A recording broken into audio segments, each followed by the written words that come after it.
The possibilities for this fire to continue to spread are extreme. We've had incredible wind shifting, and that has done a lot of things we were not really expecting. Looks like my house is torched. Every black flume you see out there, you know it's a rooftop, you know it's a house. We are throwing everything at this we possibly can. It's not just my place, it's everyone's. It's a sad day for everybody here. Right now, mandatory evacuations now in effect for 3,400 homes. That's more than 9,000 people.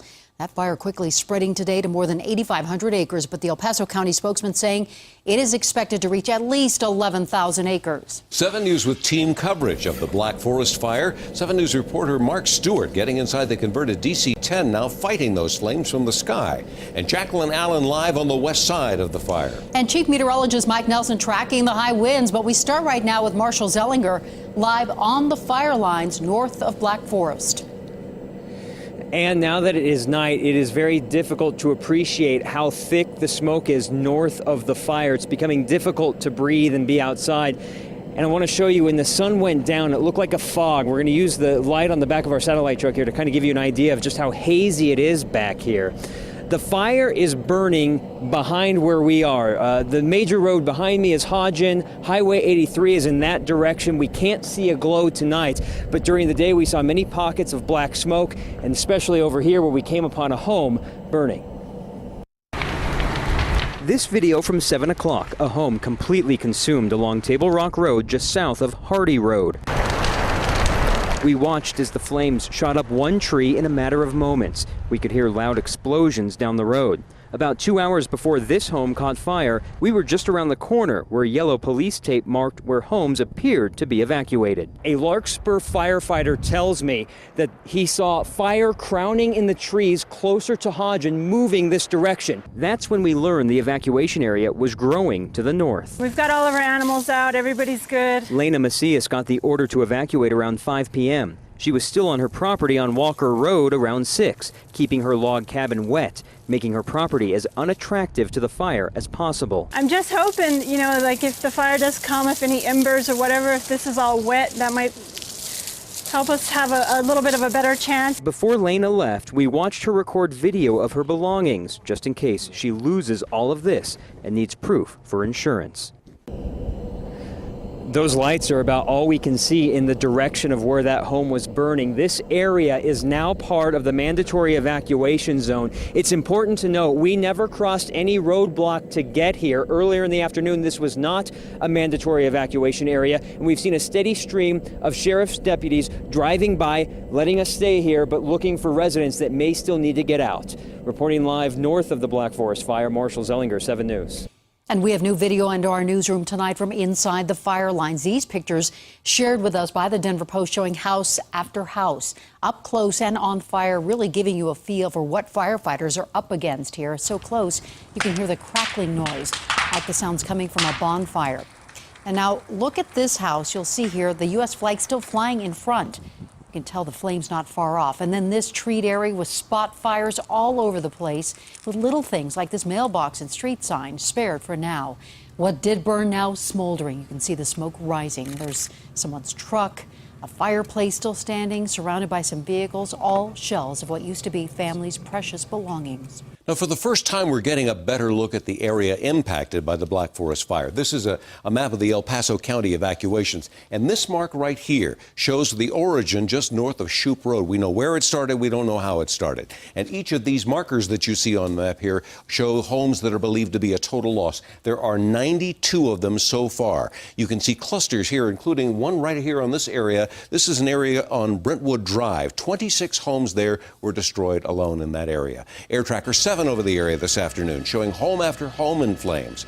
We expect the number of homes lost to go up. That's what the sheriff is telling us as well. El Paso County saying the fire turned today and then burned homes that had escaped the flames yesterday. And here's another view from Air Tracker 7 looking east, showing the enormity of this fire. You can see the smoke rising from multiple parts of the area. The fire already burning more than 10% of Black Forest.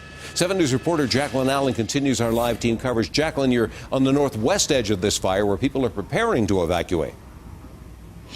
That's right, Mike. You know, right now the wind is still blowing a little bit, but it's been pushing the fire this direction to the northwest all day long, and people have been watching, smelling this smoke. It smells like a campfire out here, and you can see behind me, that road behind me where you can see the roadblock, that is Highway 83. The sheriff has been directing resources over across the highway, especially as the fire continued to grow. He is doing everything he can to keep it from jumping that road.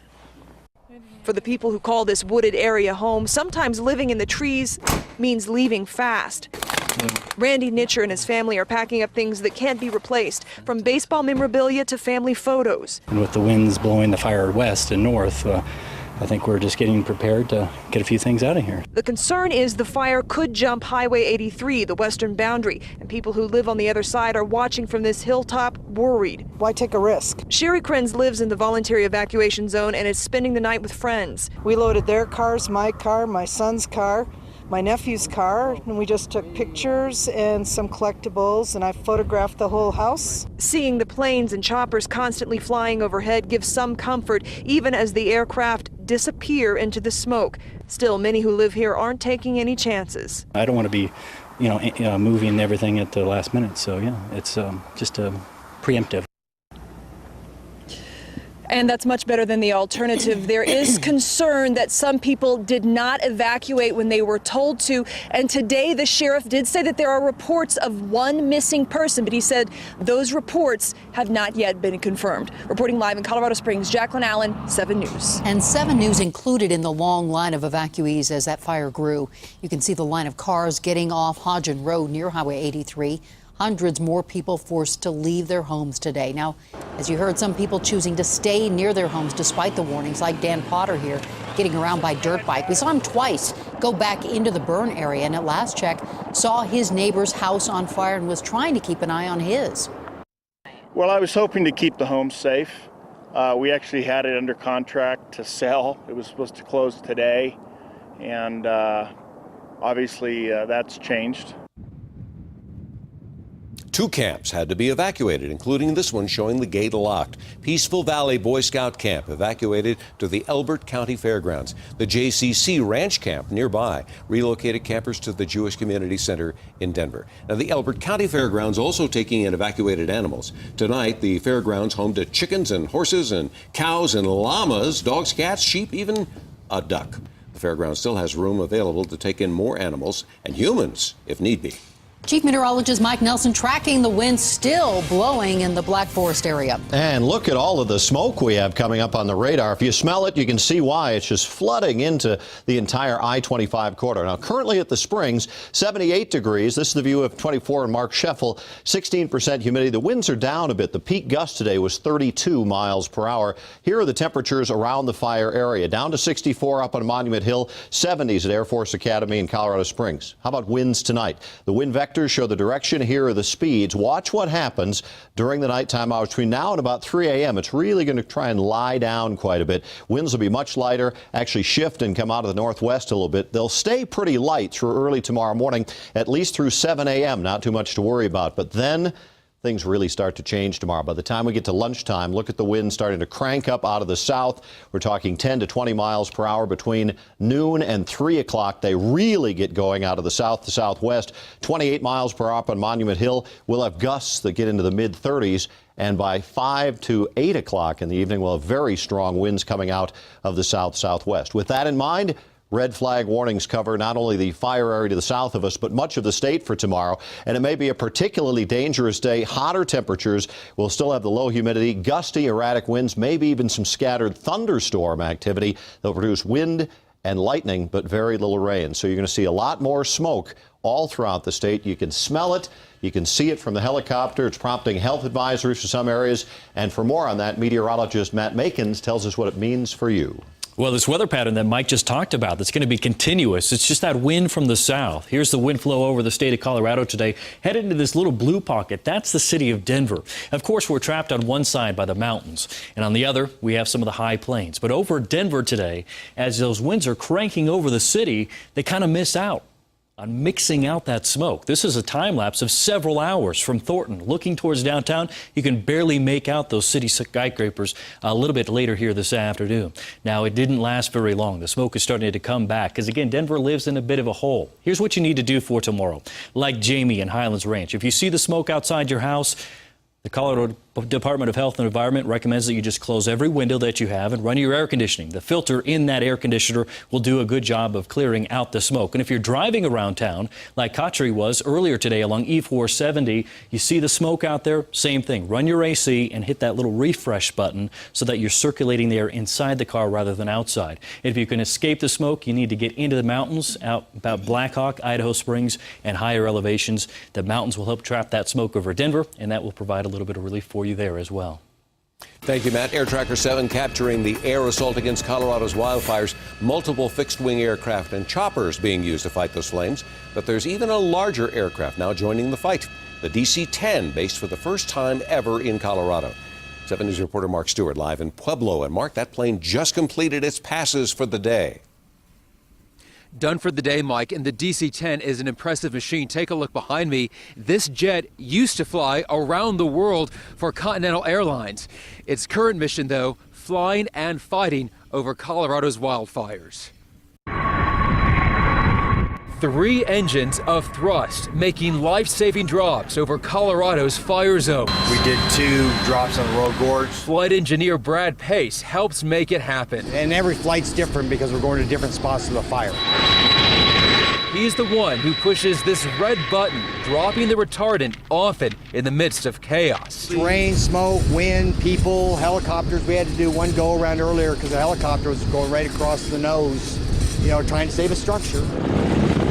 Smaller aircraft are a big help, but in some cases, the DC-10 can carry nearly 4 times the amount of liquid held in these tanks attached to the building.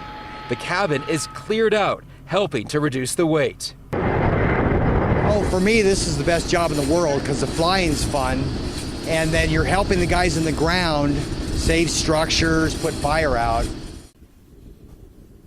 And the DC-10 is here to stay in Colorado. It's under a long-term contract with the U.S. Forest Service, and for the moment, it will be based here at the airport in Pueblo.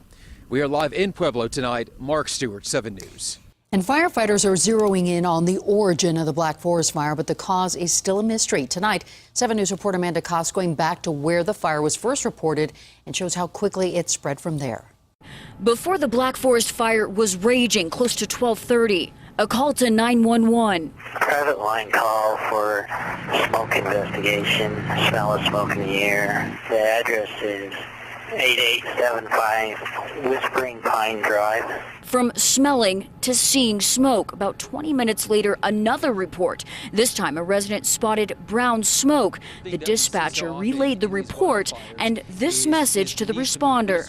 And are you where the fire's in New Mexico and Arizona? Nearly 2 hours later, the fire's potential was clear. I need about 5 deputies out in the area. We're going to start some evacuations. The fire's destructive turn seen in this video from Air Tracker 7. We're going to need some additional tender support. Confirm I do have several structures up here, probably close 10 to 15. Flames threatening the firefighters on the ground. I want to move everybody out of the trees, get all the operational units back down to safe areas. And confusion. I don't have resources on the scene yet. They're still trying to find a course in there. By 5:30. The name on the sign is Hunter, and it's Pine Meadow Farm. It's the only thing that's still standing. I'm up at the High Meadows. This structure is a total loss, too. I'm checking for people. Now, 7 News continues to stay on fire alert. There are still multiple fires burning here in Colorado, including the Big Meadows fire and Royal Gorge.